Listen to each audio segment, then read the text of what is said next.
Sixième enseignement. Chers amis, bonjour. Pas d'évangélisation sans reconnaître la sagesse de toute humanité.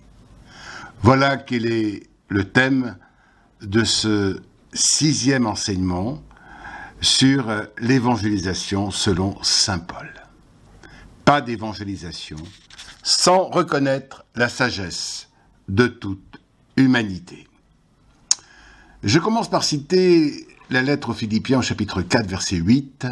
« Mes frères, tout ce qui est vrai et noble, tout ce qui est juste et pur, tout ce qui est digne d'être aimé et honoré, tout ce qui s'appelle vertu et qui mérite des éloges, tout cela, prenez-le à votre compte. » Fin de citation. Il y a au cœur de l'enseignement moral de Paul une tension fondamentale qui traverse tout le Nouveau Testament.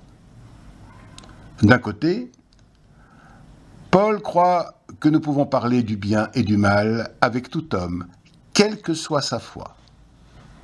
Paul ne parle pas a priori un autre langage que celui de la sagesse grecque, notamment celle de la philosophie populaire stoïque. D'autre part, Paul appelle aussi à se conformer aux mœurs des païens. Le christianisme est un ferment prophétique qui se refuse à entrer dans la logique de la secte. Paul s'inscrit ainsi dans la droite ligne, d'une part du judaïsme alexandrin et d'autre part dans le regard positif de Jésus sur les capacités de la sagesse humaine. Oui, bien sûr, oui, il y a du mal dans le monde. Oui, il y a de l'obscurité. Il y a, entre parenthèses, un Dieu de ce monde, c'est ce qu'il dit dans 2 Corinthiens, chapitre 4, verset 4. Il y a un Dieu de ce monde, entre guillemets, qui est Satan. Il y a du péché et de l'hostilité envers Dieu. Paul le sait, et il le dit. Il appelle les chrétiens à se séparer d'une génération adultère et corrompue. Il le dit notamment dans Philippiens, « Agissez en tout sans murmure ni contestation, afin de vous rendre irréprochables et purs, enfants de Dieu sans tache au sein d'une génération dévoyée et pervertie, et d'un monde où vous brillez comme des foyers de lumière, en lui présentant la parole de vie. » Important cette phrase, « Agissez en tout sans murmure ni contestation, afin de vous rendre irréprochables et purs enfants de Dieu sans tache au sein d'une génération dévoyée et pervertie, d'un monde où vous brillez comme des foyers de lumière, en lui présentant la parole de vie. » Oui, Paul insiste sur cette dimension de rupture avec le monde et sa mentalité et invite à une rupture avec la culture de l'immoralité, notamment sexuelle du monde gréco-latin. La dimension de la chasteté et de la continence était une dimension fondamentale pour les premiers chrétiens qui tranchaient avec le laxisme du monde gréco-latin. C'était un monde très laxiste. Son langage ressemble parfois à celui de Qumran, ne formait pas d'attelage disparate avec des infidèles. Quel rapport en effet entre la justice et l'impiété? Quelle union entre la lumière et les ténèbres? Quelle entente entre le Messie et Béliard? C'est dans la 2e aux Corinthiens. Mais Paul ne renonce jamais au dialogue avec tous ceux qui sont en dehors de la communauté. Ils ont été eux aussi créés par Dieu. Et ça, c'est aussi de l'évangélisation. Il faut le retenir car c'est d'une actualité incroyable. Aujourd'hui encore, nous n'avons pas à renoncer au dialogue avec tous ceux et celles qui sont en dehors de la communauté. Et c'est saint Paul, il y a 2000 ans, qui le dit déjà. Paul tient ainsi ensemble une théologie de la création et une théologie de la rédemption. D'un côté, il reconnaît que le monde semble souvent au pouvoir du péché et qu'il y a un prince de ce monde. Dans cette logique-là, il faut se séparer du monde, critiquer tout ce qui, dans le monde, est le signe du péché, tout en reconnaissant que le monde est présent aussi en nous. D'où la nécessité de renouveler notre façon de penser. Et là, il nous renvoie à la lettre aux Romains. Ne vous conformez pas au monde présent, mais soyez transformés par le renouvellement de votre intelligence pour discerner quelle est la volonté de Dieu, ce qui est bon, ce qui lui plaît, ce qui est parfait. D'un autre côté, Paul, comme Jésus, considère que le monde a été créé par Dieu et que tous les humains ont une conscience créée par Dieu qui leur donne une notion du bien et du mal.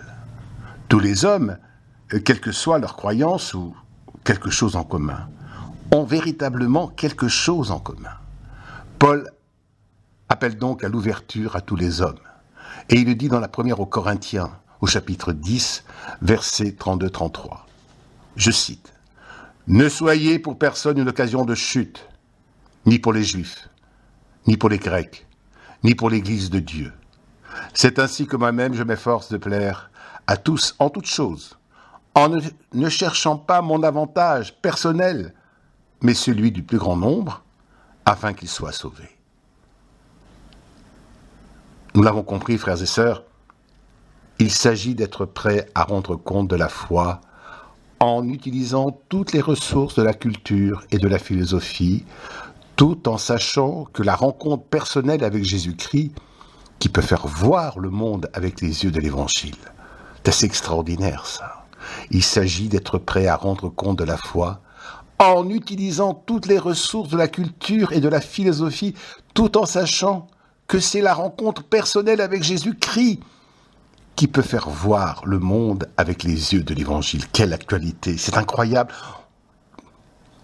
On pourrait penser qu'il a écrit ça hier.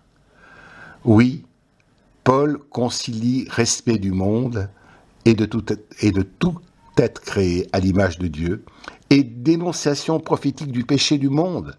Il se situe dans la droite ligne de Jésus.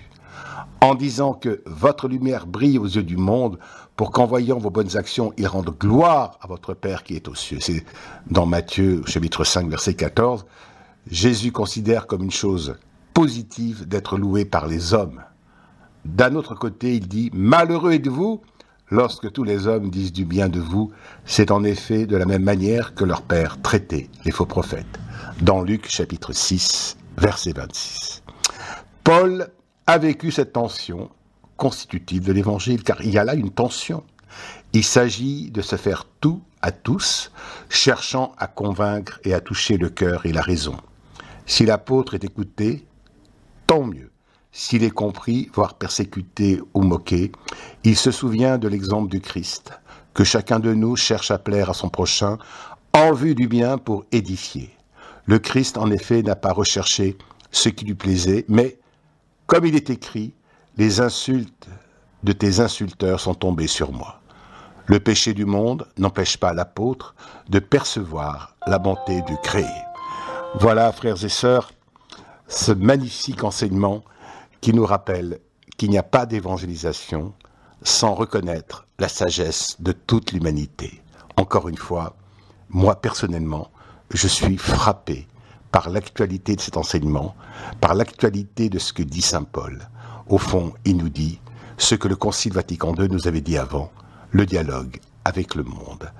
Eh bien, frères et sœurs, je vous laisse maintenant le temps du partage et de la réflexion. À bientôt. Au revoir.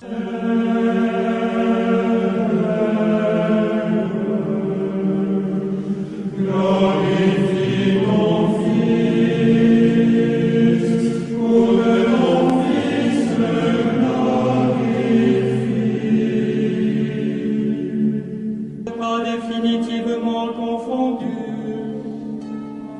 tu es juste, délivre-moi, penche vers moi ton oreille.